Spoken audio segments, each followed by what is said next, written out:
Hello everyone, hope you all are having a great time. तो आज मैं आपको बताने वाला हूँ passport submission two way courier service के थ्रू एंड अपनी पूरी टाइमलाइन पासपोर्ट रिक्वेस्ट लेटर आने के बाद की। तो 23 नवंबर को मेरे पास पासपोर्ट रिक्वेस्ट लेटर आ गया था, जो कि मैंने जीसी की अकाउंट से अपने डाउनलोड किया था। उसके बाद जैसे इंस्ट्रक्शन मिली थी कि उस लेटर को मुझे ईमेल आईडी उन्होंने दे रखी थी, उस पर मेल करना था।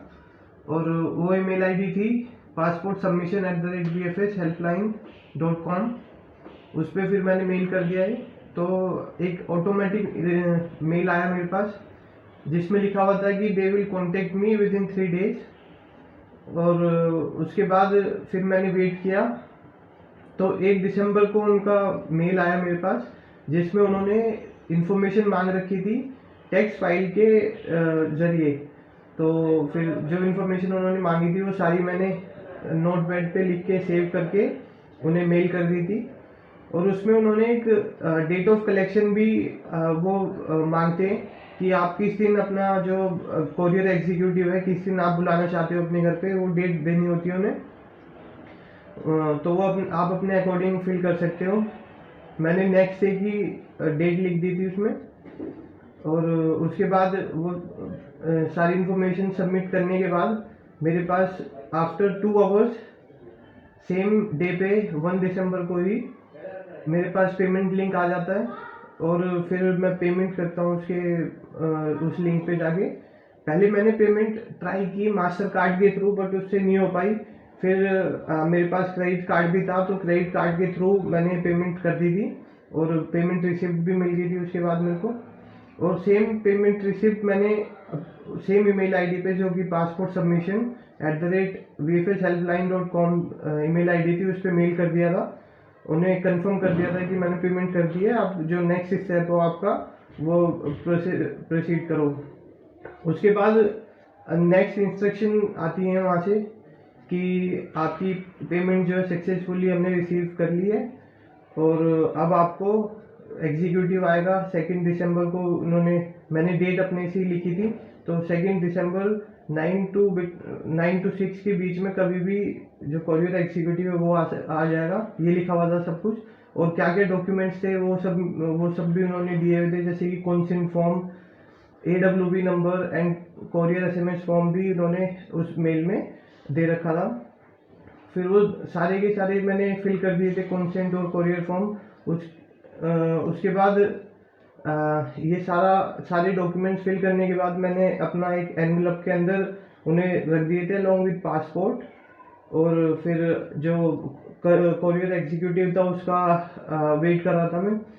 और नेक्स्ट डे मीन्स 2 दिसंबर को कोरियर एग्जीक्यूटिव मेरे घर पे आया। और अराउंड 3:30 वो आया था। और उसको फिर मैंने वो सील एनवलप उसको दे दिया था। और AWB नंबर एक जो मेरे को मिला था, वो मैंने कंफर्म किया था एग्जीक्यूटिव से, क्योंकि उनके पास सारी डिटेल होती है, बट वो आपको जो AWB नंबर है वो कंफर्म करना होता है।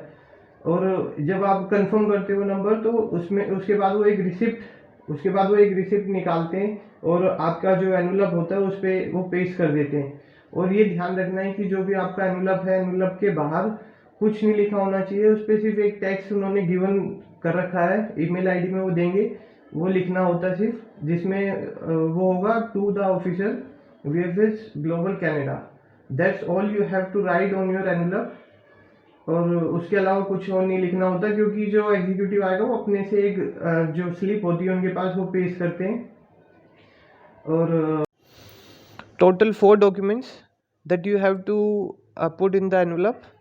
First one is your consent form that you have to fill like this. You can check out my other video about how to fill consent and courier form, link in the description below. There will be 4 pages in the consent form. Okay. Second form will be your courier SMS request form that you have to fill like this. Third document will be your passport request letter that you will get from the IRCC. 4th document will be your passport. I'm putting these documents in A4 size envelope.